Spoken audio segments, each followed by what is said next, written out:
Secretary of Education more powers over local schools in North Carolina and every other state in the country. It is an odd way to remove the federal government from education policy, but that's your prerogative as chair, and I'm not going to get in your way. With that, Mr. Chairman, I'll yield back the balance of my time.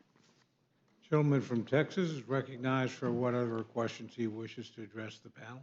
I thank the chairman. Yeah, Mr. Massey is not here. I'm a co-sponsor and supporter of Mr. Massey's amendment. I would gladly abolish the Federal Department of Education and return all power and decision-making to the localities and the states. I think we'd be far better off, and I think the overall education performance of this nation would, history demonstrates that fact.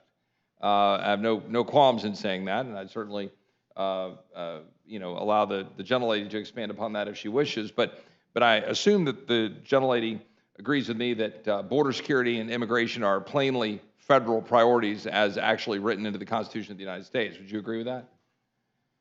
Absolutely, and right now this administration is failing abysmally to follow the Constitution and follow the law. Right, and whereas some of my colleagues have, quote, referred to migrants being shuttled around like cattle cavalierly when talking about certain states, from the luxury of not existing in a state, dealing with that on a daily and regular basis, that the extent to which migrants being found dead on ranches in South Texas, young moms, young kids dying in the Rio Grande, dying along South Texas right now in the 110 sweltering heat, the 53 migrants who died in a trailer last summer in San Antonio, Texas, cooked in a tractor trailer.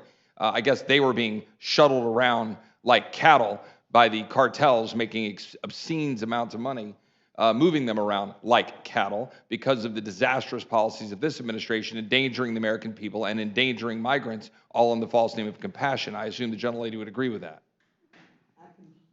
I completely agree with you.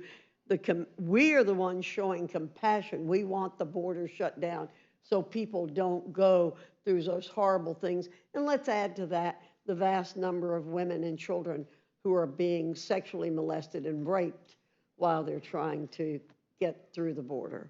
Well, and I would agree with you on that, and it's obviously more than concerning. It's appalling that this administration would allow it to occur, in fact, encourage it to occur, inserting itself in part of the human trafficking train. The federal government is a major part of that flow of human trafficking because of its own funding and involvement with it. I assume that the gentlelady agrees with me that if we were to remove the federal government's involvement and engagement with local and state education and defer to the states to fund and set up the schools as they see fit, that you perhaps would not be as interested in engaging with federal policies on what the schools should or shouldn't do. For example, with respect to the earlier decisions earlier this year about, what's in libraries or some of the standards that we've seen fit. By the way, not for the first time, building upon existing regulations that are, my colleagues on the other side of the aisle are all too quick to enjoy using the federal government to say, you local governments shall do X because you're going to get your $79 billion of funding.